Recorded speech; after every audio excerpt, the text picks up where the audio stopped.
Continuamos con más Modo Fontevecchia. Ahora es momento de presentar al próximo entrevistado. Es un profesor especializado en análisis comparativo de instituciones políticas y política latinoamericana, doctor en ciencias políticas y máster en estudios latinoamericanos, ambos por la Universidad de California en Los Ángeles. Imparte cursos de política comparada, legislaturas comparadas y política latinoamericana. Su trabajo actual se centra en las relaciones ejecutivo-legislativas, los procedimientos parlamentarios, las coaliciones gubernamentales y la definición de la agenda política en América Latina. Recibimos en Modo Fontevecchia a Eduardo Alemán.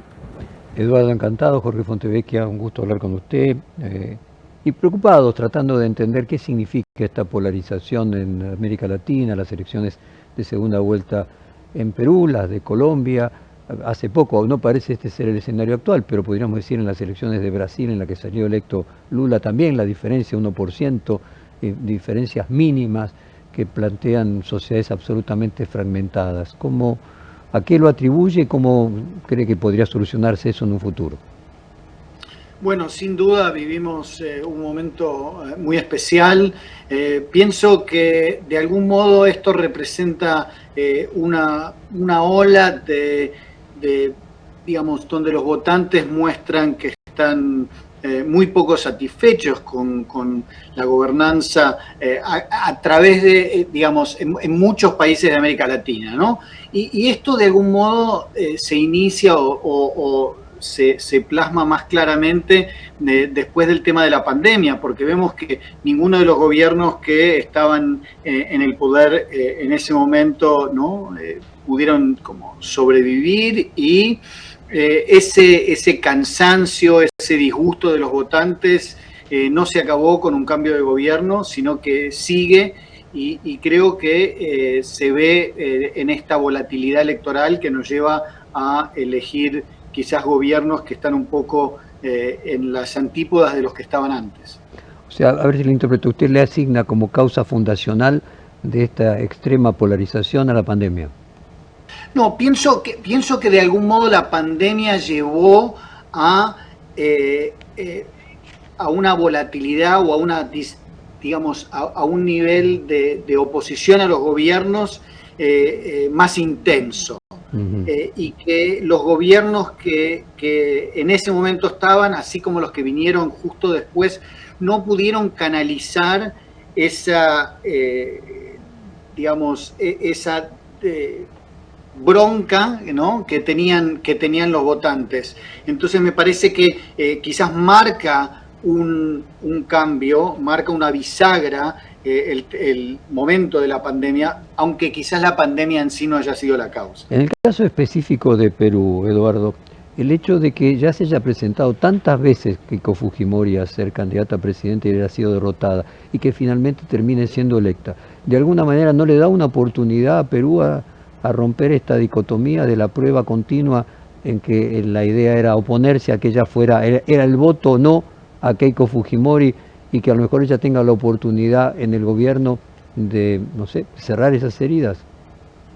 No, eso es interesante. Creo que la diferencia más importante en Perú es el cambio institucional que llevó a que sea mucho más difícil ahora destituir a un presidente, porque ahora tenemos en Perú un sistema bicameral que hace más complicado la posibilidad de llevar adelante un juicio político.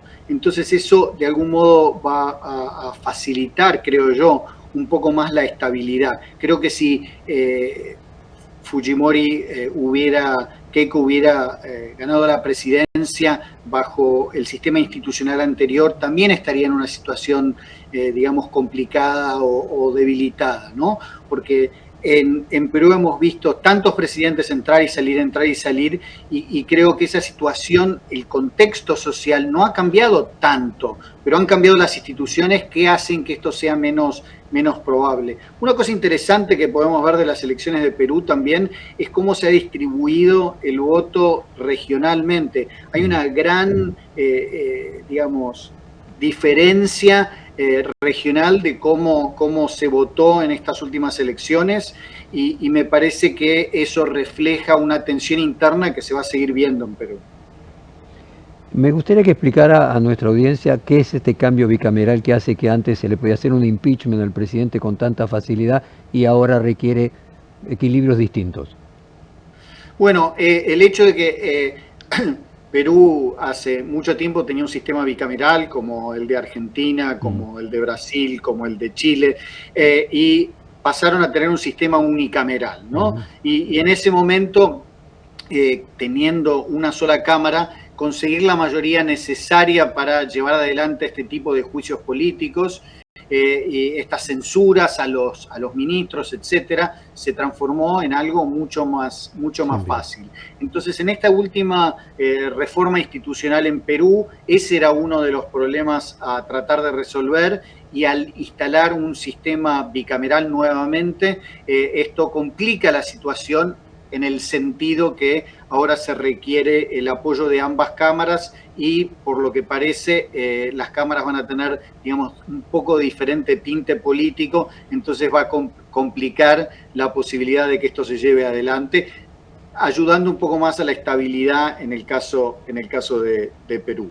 Pero diría que, como hemos visto y como podemos observar también en casos como en Bolivia ahora, a veces la estabilidad no resulta solamente de aspectos institucionales, sino también tiene que ver con cuestiones sociales, intereses políticos y la capacidad de la oposición de movilizarse para disputar el control político.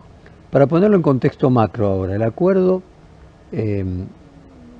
bastante, hasta ahora parece probable, falta todavía algunos detalles, pero todo parece indicar el acuerdo entre Estados Unidos e Irán. ¿Qué modifica el contexto geopolítico latinoamericano? Esta idea de que parecen coincidir todos los analistas norteamericanos, de que hay una, podríamos decir, una derrota de Donald Trump. ¿Esto qué significa desde el punto de vista de la supremacía norteamericana en el continente y del prestigio o desprestigio de Trump como factor proveedor de candidaturas en América Latina? Bueno, creo que hay dos aspectos. Uno es el acuerdo con Irán, y creo que tenemos más que nada interrogantes en este momento, porque el acuerdo, más que un acuerdo de paz definitivo, es un acuerdo de desescalada, ¿no? Busca abrir el estrecho de Hormuz, bajar la presión sobre los mercados energéticos, que era una ventana de 60 días para negociar algo que es realmente muy difícil. Así que tendremos que ver cómo termina resolviéndose eso, y creo que todavía falta bastante para poder evaluar, digamos, si se lograron avances relevantes en este tema, ¿no? Entonces, bueno, habrá que ver si se llega a desmantelar el proyecto nuclear y si se detiene el apoyo financiero a grupos terroristas como, bueno, Hezbollah, Hamas y los Houthis, ¿no? Por otro lado, si este acuerdo se lleva adelante, si Estados Unidos empieza a retirar tropas de la región, entonces eso abre como una ventana para que Donald Trump se empiece a preocupar un poco de nuevo en una región que realmente es de más interés para él, que es América Latina, ¿no? Especialmente sus vecinos, como hemos visto desde que asumió esta segundo periodo, la relación con Canadá, la relación con México es muy importante, pero también vemos con Venezuela y las acciones militares que ocurrieron hace poco con el asesinato del líder del tren de Aragua, ¿no? Y este escudo de los Américas que se anunció hace no mucho tiempo y que va a jugar un rol importante, creo yo, en la política norteamericana en la región. Entonces creo que de algún modo, si se terminan estas hostilidades en el Medio Oriente, abre una puerta para que Donald Trump se enfoque más en América Latina, y no nos olvidemos que Cuba también va a estar en juego. Y Brasil, ¿se comporta como distinto a todo lo demás? La posibilidad de que pueda ser electo Bolsonaro, que no pueda ser electo Bolsonaro y pueda ser electo Lula, y que la diferencia a favor en algún momento que hubo de Bolsonaro ya haya pinchado tanto al punto de que hoy se lo da casi como electo a Lula. ¿Qué indica? Bueno, indica varias cosas. Creo que más que nada eso tiene que ver menos con Estados Unidos y más con la política interna de Brasil. Pero desde el punto de vista norteamericano, creo que de algún modo Trump y Lula entienden que tienen que ser pragmáticos. Y si hay algo que sabemos mucho de la política exterior de Brasil a lo largo de los años, es que son bastante pragmáticos en sus relaciones. Entonces puede haber diferencias muy importantes, y obviamente las hay con los Estados Unidos. Entre Lula y Trump hay un mar de diferencia. Sin embargo, creo que Lula y la política exterior en general brasileña es bastante coherente, bastante pragmática, y miran también a largo plazo. Entonces creo que van a poder llevar adelante una relación madura con los Estados Unidos, más allá de que de vez en cuando puede ser que surjan problemas como los que surgieron en el último año, año y medio. Pero sin embargo vemos que inclusive cuando esos problemas surgieron, esos temas se solucionaron relativamente rápido. Ahora, la influencia de Donald Trump en términos de las elecciones es muy limitada, y creo que de ninguna manera va a poder, digamos, ayudar a que la oposición derrote a Lula en estas A ver, Eduardo, si lo puedo elecciones. sintetizar de esta manera y usted me corrige. En ese pragmatismo de Itamaraty que trasciende a Lula y que simplemente tiene una mirada estratégica y de largo plazo, fundan los BRICS, siguen en los BRICS, amplían los BRICS, pero al mismo tiempo no le dan lugar a un observatorio que pueda ser interpretado como una eventual base china en su territorio.